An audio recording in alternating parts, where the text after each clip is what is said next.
What was your guys' plan if Tupac had to go back to jail? Well, we didn't have a plan, but our plan was for, to continue for him to make money. That's why we had so many songs done and so many videos getting done quickly. If y'all notice, we did a whole bunch of videos and stuff like that. But Tupac had no intentions on ever going back to prison. I have even heard him personally say that if he had to go back to prison, before he goes back to prison, he would have one of the outlaws shoot him in the head because he had no intentions on going back to prison. Can you take me through that conversation?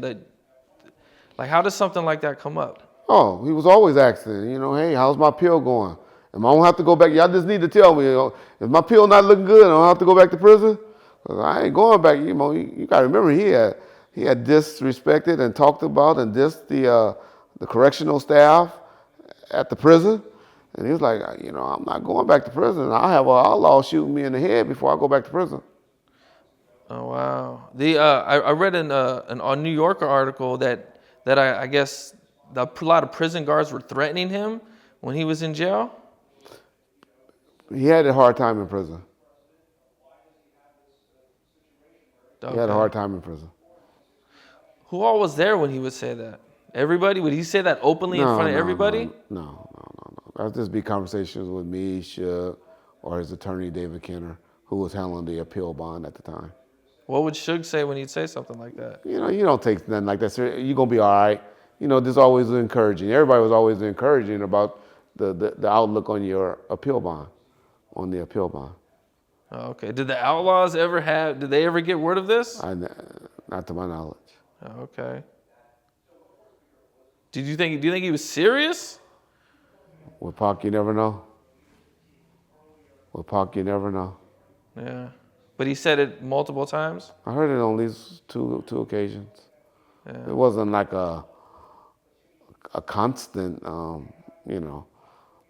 I heard a few times, he always did request and wanted to know what was the status of the appeal bond, what was going on, how it was looking. Okay. How the appeal process was looking. He Okay. did want to know if it wasn't looking good, please let him know. He wanted to know so he could figure out what he was going to do about not going back. I'm sure that's the reason. Yeah. He had to mentally prepare himself or whatever.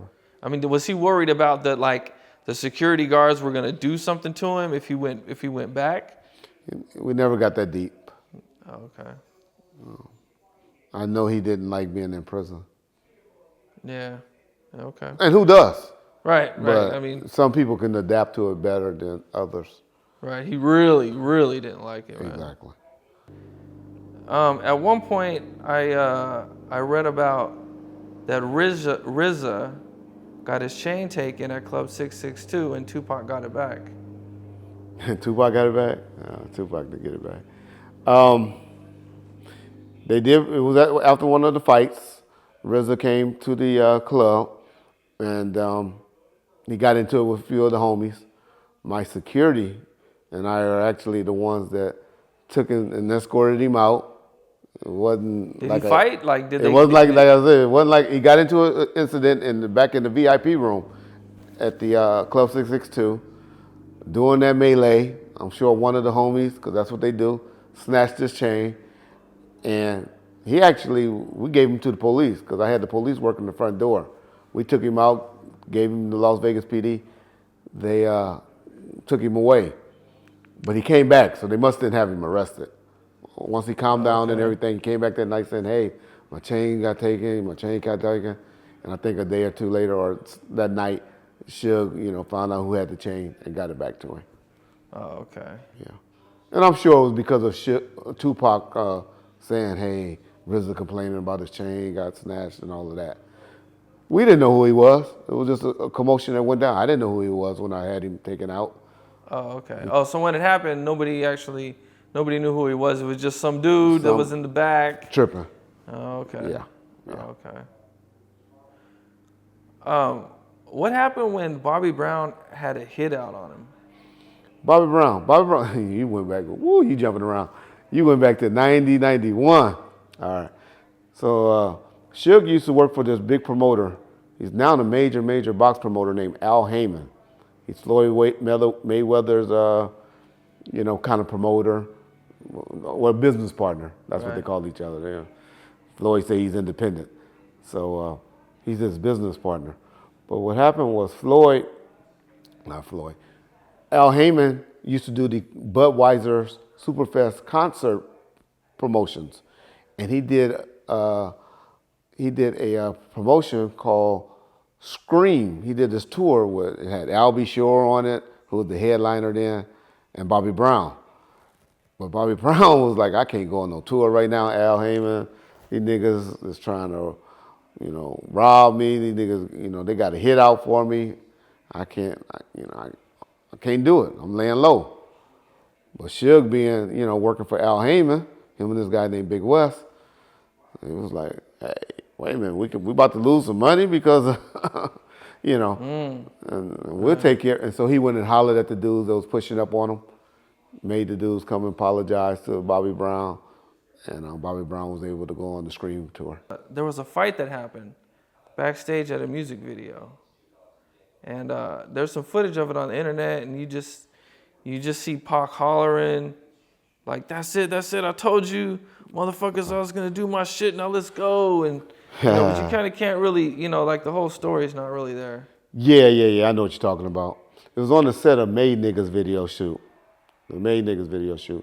Pac had been working all that day. His temper was a little short because he had been working all day. He was working on either gang-related or gridlock movie set in the daytime, and this was like 2, 3 in the morning when this incident happened. And he was coming to do the music video late that night. But they had this stunt dude that was on the set that just kept on messing with the Outlawz. He must have liked guys in rap. He didn't, you got some niggas that's haters that don't like rich guys. He might was a little older, thought that these were some young kids.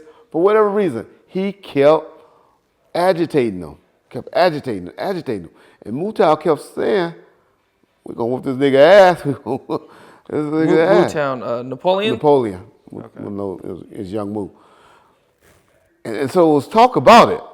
But everybody was like, man, just get it done. Let's just get the work done. Nobody thinking much. But this stunt man kept agitating. And to the point where they just got tired of it. And Pac and the Outlawz just rushed him. Stomped him out? They rushed him. Okay.